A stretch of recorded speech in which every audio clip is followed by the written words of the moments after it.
With a large amount of games on the market and AAA titles being released every other week, it's hard to decide what games deem worthy of your money early this year.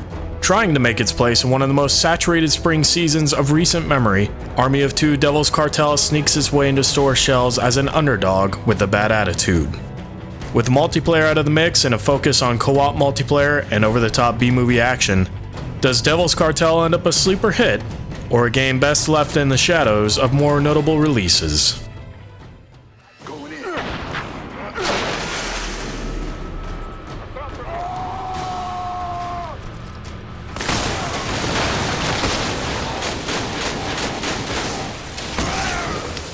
Why would a drug cartel need riot shields? This time around, you'll assume the role of either Alpha or Bravo, two soldiers of fortune working for previously established merc organization TWO, run by the last two game's protagonists, Salem and Rio. The new guys are a little less 90s than their predecessors and tone things down a bit. Most of their personality is left in their actions, making them a likable pair. The dialogue fits the character as Alpha takes point in charge and Bravo assumes the role of the hothead. Both are never overly confident in tough situations, usually focusing on the objective until afterwards when completing a difficult task do they make smartass remarks or comments. The pair often have little hesitation when indulging in their mayhem, and much of the backstory is filled through their back and forth chatter. The roles may be unoriginal at times, but think of it as an homage to high-action B-movies. Overall, they take up the roles well, and their dialogue is never forced, making them a commendable addition to the franchise. We're clear!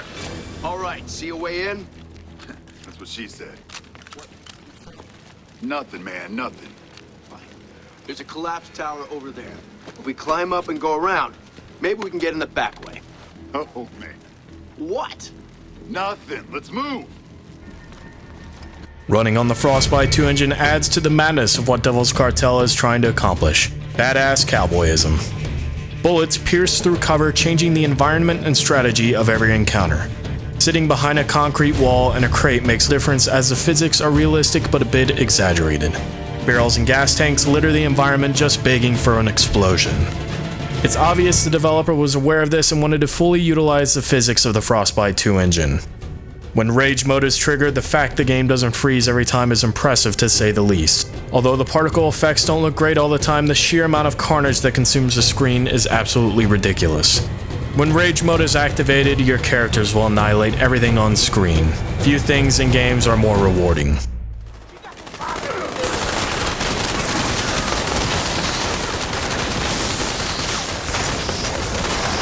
Take the route to the left. Flank them. On it! The environments are varied, ranging from villages, cemeteries, holiday resorts, and everything that goes with the Mexican city. The environmental graphics are not the best by any means, as shadows look grainy outdoors, and art direction isn't going to win any awards due to its setting, but it does well with what it has.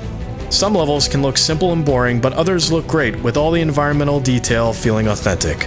Devil's Cartel looks its best during the night and in the rain. The Frostbite 2 engine is rarely anywhere near its full potential, but achieves in making the game a more dynamic experience than its predecessors. In a third-person perspective, Army of Two tries to add a tactical approach to the experience with its cover system. Very similar to Ghost Recon and Rainbow Six, it requires a bit of finesse in adjusting to. It's intended to be tactical, which means you can't go around bouncing off cover sticking to everything. A silhouette portrays where you move next, and then you execute. Early on, you can go on a knife spree without having much use for cover, but for the later levels, taking cover becomes crucial. It's not the best cover system, but it's intuitive enough to be used effectively.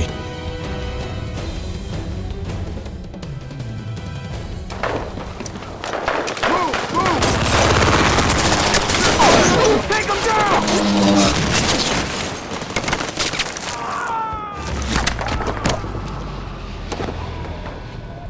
Very much like Battlefield, sound design is amazing. Every weapon sounds distinct and explosions convincing, and the voice work is solid. Devil's Cartel attempts to utilize cooperation between players. As with the other games of the series, various guns generate the attention of enemies or their aggro. Alpha and Bravo will be routinely split up and thrown into different scenarios, from covering someone on the ground in a helicopter, or simply taking the high route versus the low. It doesn't always work, but when it does, it's a rewarding experience.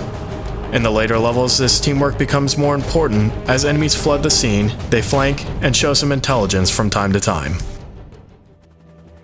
Nothing we could do. But we got this girl out. We did some good today. Yeah? What the hell are we supposed to do now? We rebuild. The facial rigging and animation of the main characters are highlights in Devil's Cartel, adding emotion to the actions presented. During cutscenes, the expressions seem real enough and do a serviceable job. The Mexican cartel members also evolve along with the storyline, as with many other games, from street thugs to elite paramilitary.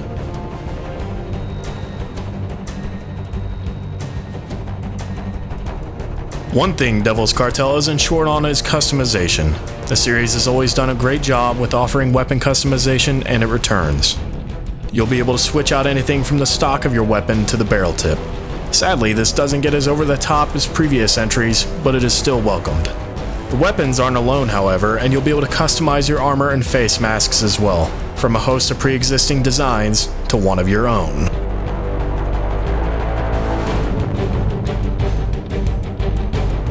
Devil's Cartel isn't without glitches though, such as a glitch when the host goes in and changes things between checkpoints, and both players' bodies disappear upon re-entry for the invited player. Although not game-breaking, it halts progression and requires exiting and restarting the session to fix the issue. Once you'll finish the game in about 6 hours, you'll be able to go back through, continuing to level up your soldier on harder difficulties, with a few additional challenges unlocked that'll offer specific guidelines for level completion. Unfortunately, that's about the extent of the replayability of the game, as it's removed the competitive multiplayer from the previous entries. While it wasn't by any means fantastic in the past, it's hard to imagine that they couldn't put together a fun 2v2 or multi-team multiplayer suite, or some additional cooperative game types. Without these, the game feels a bit light on content for a full-price title. RPG, get down! Stay down!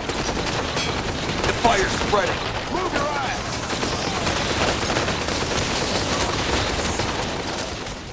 Army of Two Devil's Cartel manages to put something together that's very entertaining.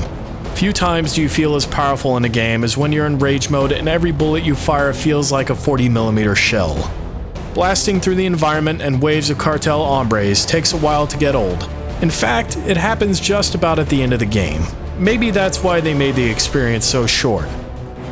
With a great amount of customization and ownership of your soldier, you'll grow a small attachment to your character as you mercilessly level Mexico.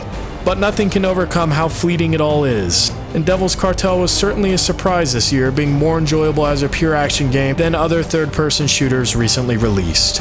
But with a few annoying bugs, lack of interesting enemies, and limited features, it keeps from being anything more than a solid, enjoyable, but limited experience to play with a friend.